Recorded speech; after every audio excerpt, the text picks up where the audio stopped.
Oi, galera do terceiro ano, ensino médio.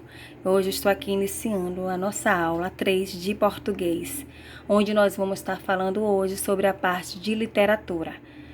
O assunto está no capítulo 43 do livro, Literatura, e nós vamos falar sobre a linguagem do modernismo. Se vocês quiserem pegar o livro de vocês para acompanhar o capítulo 43, é bom. Então, nós vamos falar sobre a linguagem do modernismo, onde nós vamos ver as coordenadas do século XX, a Belle Époque, o contexto brasileiro e o modernismo, as vanguardas europeias, onde está trabalhando o cubismo, o futurismo, o expressionismo, o dadaísmo e o surrealismo. Mas hoje na nossa aula nós vamos falar sobre até a Belle Époque. E no próximo vídeo você vai ver os demais.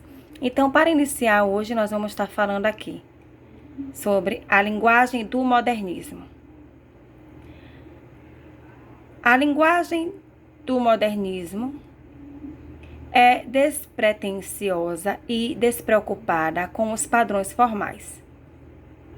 Isso porque muitos escritores pertencentes ao início do movimento romperam com a sintaxe, a metrificação e as rimas. Sendo assim, eles se aproximaram da linguagem coloquial, subjetiva, original, crítica, sarcástica e irônica. Lembre-se que o modernismo foi um movimento artístico-literário que surgiu no século XX no Brasil e no mundo.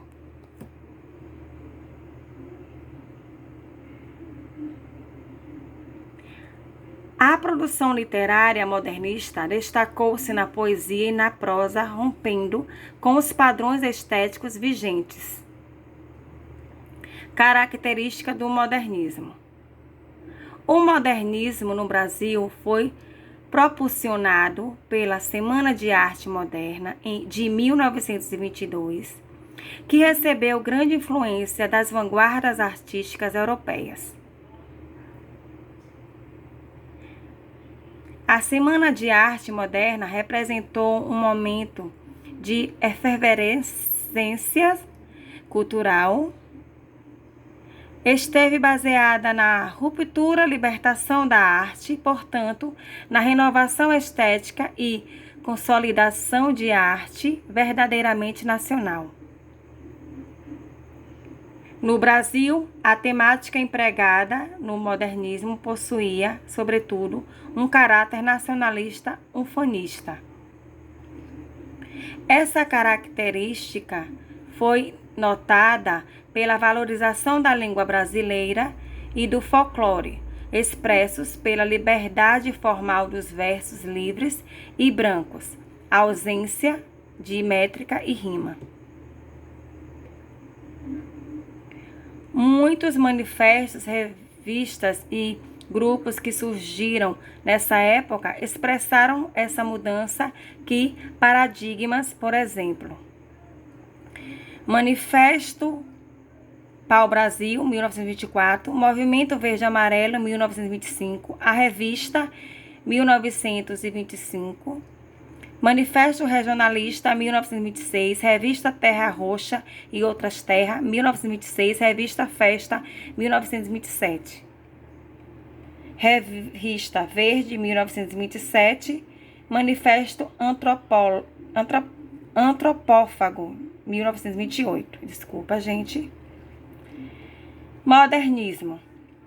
Principal movimento literário do século XX, o modernismo rompeu com a tradição clássica e deu início à formação de uma identidade genuinamente brasileira na literatura.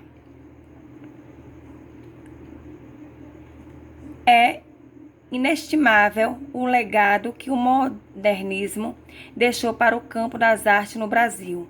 Grande movimento artístico que eclodiu no final da segunda década do século XX. Foi responsável por profundas transformações nas mais diversas manifestações artísticas entre elas a literatura. Ruptura com o passado, experimentalismo, transgressão dos cânones literários e a busca por uma literatura que falasse do Brasil para os brasileiros, longe da cultura europeizante, são elementos que nortearam o programa modernista. Impossível falar sobre o modernismo brasileiro sem citar a Semana de Arte Moderna de 1922, evento realizado em São Paulo, que representou um divisor de águas em nossa cultura. Embora não tenha sido o começo do movimento, haja vista que o processo de transformação de nossa arte iniciara no início do século XX, influenciado pelas vanguardas europeias. A semana que aconteceu entre os dias 13 e 18 de fevereiro de 1922, aproximou e apresentou os primeiros nomes do movimento e chamou a atenção dos meios artísticos de todo o país para o debate em torno das novas questões estéticas propostas por seus representantes. Entre seus principais organizadores, Guilherme de Almeida, Paulo Prado, Godofredo Silva Teles, Mário e Oswaldo de Andrade. Esses dois últimos formaram, com o principal poeta modernista Manuel Bandeira, aquela que ficou imortalizada como a tríade modernista, responsável por definir os novos parâmetros das letras brasileiras. Aqui nós temos uma figura, né, da Semana de Arte Moderna, onde à esquerda, capa do catálogo da exposição da Semana de 1922, à direita, cartaz criado por Di Cavalcanti. Estamos aqui, dá para perceber aqui. Direitinho, né? A imagem. O modernismo brasileiro é tradicionalmente dividido em três diferentes fases. A primeira fase modernista, também conhecida como fase heróica. A segunda fase modernista, representada pela poesia e pelo romance de 1930. E a terceira fase modernista, alguns críticos literários consideram os escritores da última fase como pós-modernos. Também conhecia como a geração de 45, graças a nomes como Manuel Bandeira, Mário e Oswaldo de Andrade, Carlos Drummond de Andrade, Graciliano Ramos, Guimarães Rosa, Cecília Meirelles, Murilo Mendes, Clarice Lispector, João Cabral de Melo Neto. Entre outros, a literatura brasileira pôde, de fato, estabelecer-se como uma manifestação artística genuinamente brasileira, manifestação que contribuiu para a formação de nossa identidade cultural. Para que você conheça todas as características do modernismo brasileiro, suas diferentes fases, seu contexto histórico, seus escritores e principalmente obras, o Brasil Escola preparou texto onde você encontrará tudo o que precisa saber sobre o mais importante movimento artístico do século XX, movimento que definiu o rumo da arte e da literatura brasileira. Belle Époque. Temos aqui o quadro, né, mostrando aqui também, né, as mulheres, o processo em uma festa da Belle Époque. A Belle Époque, do francês Bela Época, foi um período de grande otimismo e paz desfrutado pelas potências ocidentais, sobretudo as europeias, entre 1871 até 1914, quando eclode a Primeira Guerra Mundial. Esta época áurea foi possibilitada em grande parte pelos avanços científicos e tecnológicos, os quais tornaram a vida cotidiana mais fácil, bem como firmaram a crença de prosperidade e esperança no futuro. Principais causas. Com o fim da Guerra Franco-Prussiana, surge na Europa uma política de estabilidade, apesar da insatisfação francesa em perder os territórios de Alsácia-Lorena para a Alemanha em 1871, o que acabou gerando também uma tensão militar entre aquelas potências.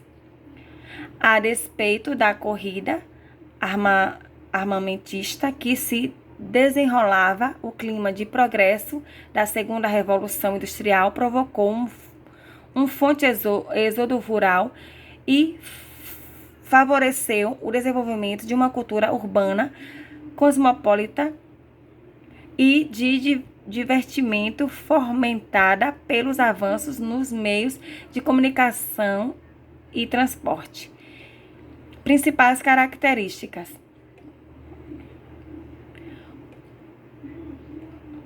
o ponto marcante desta época foi o estilo de vida boêmio e otimista, com destaque para a França, a qual se tornou o centro global de toda a influência educacional, científica, médica e artística após a instauração da Terceira República Francesa, em 1870. Ademais, se a nação francesa era o polo difusor, Paris era um núcleo de Belle Époque mundial. Bom, gente, esse foi o assunto, de hoje, que eu trouxe para vocês, resumindo e explicando um pouquinho. Aqui está a atividade sobre o assunto. Primeira questão.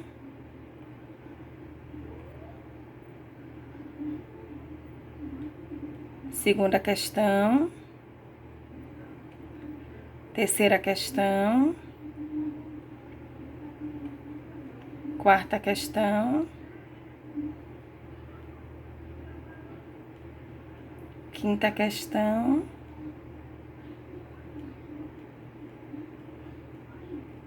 Pronto. Além dessas atividades aqui postadas, vocês vão estar fazendo a atividade do livro, página 482 e 483. As páginas do livro são 482 e 483. Vocês vão estar fazendo essa atividade também do livro, no caderno.